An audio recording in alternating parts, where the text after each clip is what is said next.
अवसर पर मैं देश और दुनिया के सभी लोगों को बहुत बहुत शुभकामनाएं देता हूं।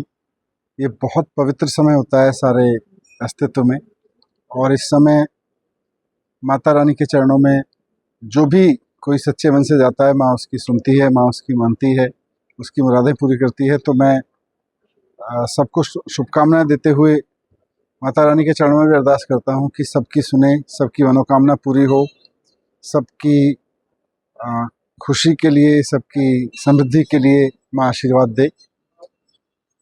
आज प्रथम नवरात्रि के अवसर पर मुझे सौभाग्य मिला कि मैं पटियाला के इस बहुत प्राचीन काली माता मंदिर में आके काली माँ के दर्शन कर सकूं।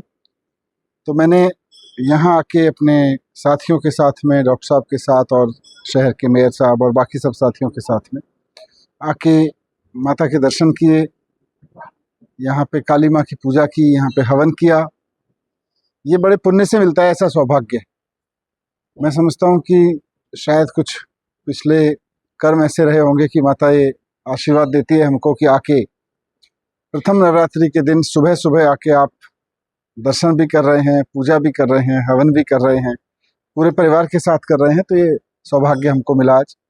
मैंने इस अवसर पर प्रार्थना की माँ काली के चरणों में कि हमारे देश पर, हमारे देश के लोगों पर, पूरे पंजाब के लोगों पर, पूरे देश के लोगों पर जो भी कहीं से कोई विपत्ति आ रही हो, अंदर से बाहर से, उससे हमारी रक्षा करें।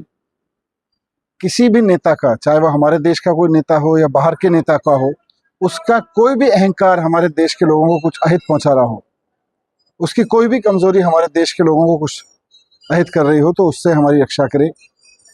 जब तक माता रानी की कृपा है, जब तक माता रानी का वरद हस्त है, कोई नेता, दुनिया की कोई शक्ति हमारे देश का कुछ नहीं बिगाड़ सकती। जय माता दी। निर्माण कार्य चल रहा है मंदिर का, ये भी बड़ी कृपा है कि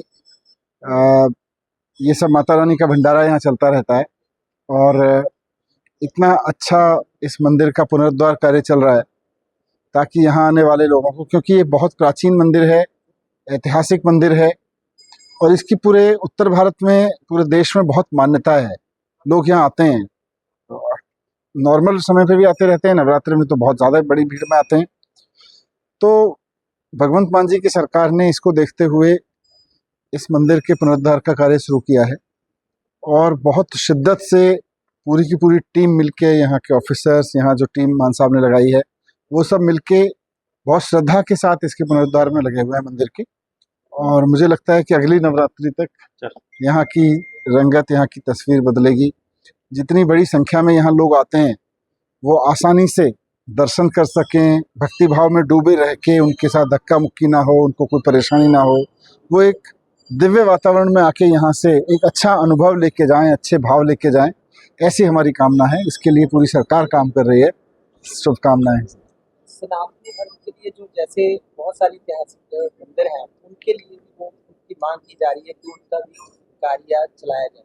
जैसे कि देखिए, अवतार मंदिर का भी आपने उठाया था, ऐतिहासिक मंदिर। देखिए, मैं इसको ऐसे समझता हूँ कि ये सब ईश्वर की कृपा है। किसी को ये अहंकार नहीं होना चाहिए कि मैंने मंदिर बनवा दिया या मेरी वजह से मंदिर बन गया। अगर किसी को अहंकार है कि मैंने कोई मंदिर बना दिया या मेरी वजह से कोई मंदिर बन रहा है, तो वो सबसे पहले तो अपने आप को अहंकारी धर्म में मान ले, सनातनी में ना माने। क्योंकि सनातन में अहंकार की कोई जगह नहीं है, सनातन में मैं की कोई जगह नहीं है, सबकी जगह है। तो जैसा ईश्वर जो कहते हैं, जो हरी इच्छा होगी वो होगा। अगर किसी और मंदिर का कोई पुनरुद्धार, कोई सेवा, कहीं कोई हमारे हिस्से में कोई काम ईश्वर की मर्जी में होगा तो जरूर होगा।